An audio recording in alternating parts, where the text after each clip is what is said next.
Rob, you're through to the final for an award. How did this come about, and what have you got to do next?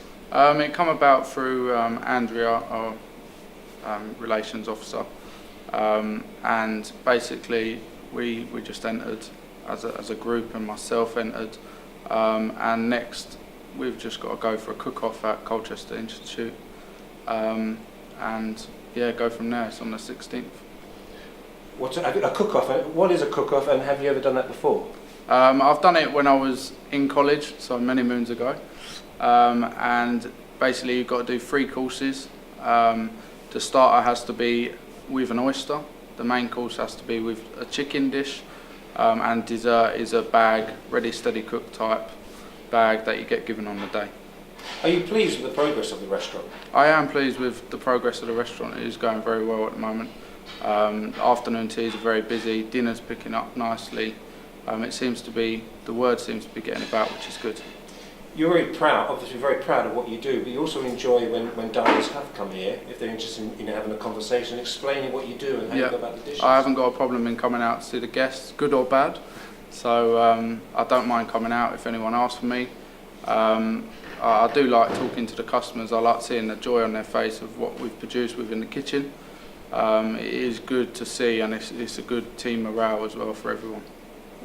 What would you describe as your signature dish? I don't believe in signature dishes at the moment. I think it's a bit of a phase that has kind of gone now. I believe in changing the menu, and local produce is massive. So if you can keep within 50 to 100 mile radius, I believe that's your signature. You don't need a dish to be a signature dish. Why is it important to keep within that radius?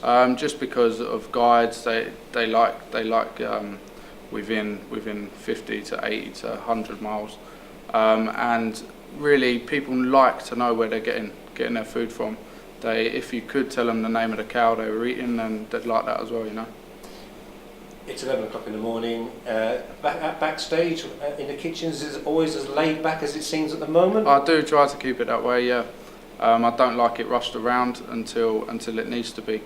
The guys in the kitchen, we work as a good group, I believe.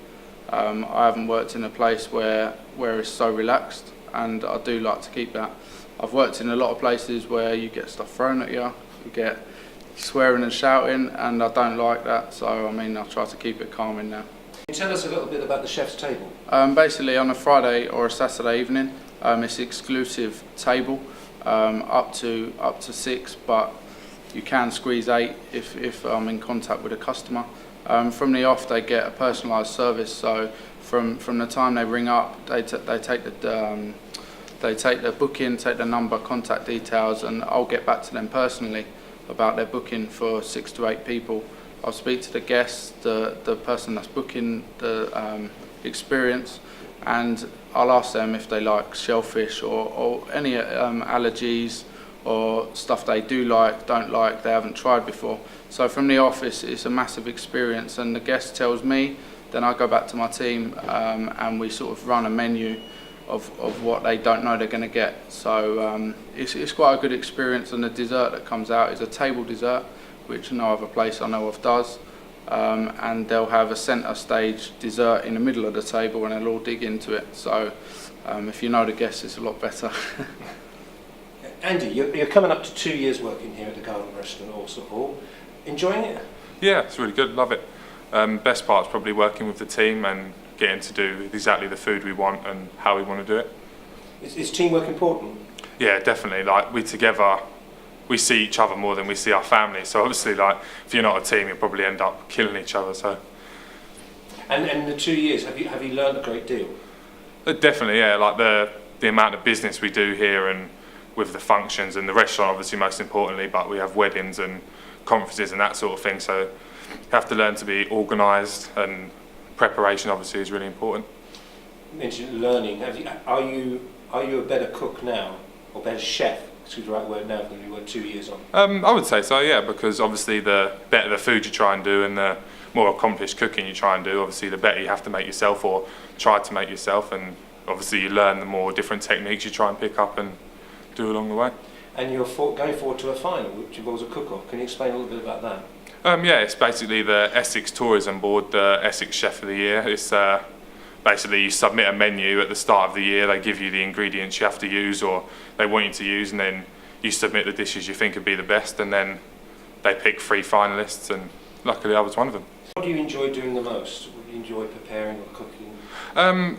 I think mostly it's being able to do whatever you want to do. Like mainly my job is to control the starters and design the menus for that, so I'd probably say that because that's my main responsibilities. But just working with food and having like no limitations on what you can create and what you can do, I'd say is the best part.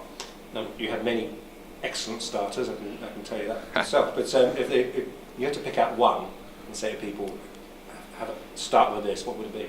Right now, it'd probably be the potted pork on the starter menu, which is like you've got braised ham hock, apple jelly, apple chutney, mustard as humour, and then we also use, which is quite a strange thing, we use pig's head, and then we slowly cook it down, press it, and then cut it, and then breadcrumb it, and then we deep fry it. So, and it's just like really tender, soft meat, but obviously it's not a common thing that you would find in most places.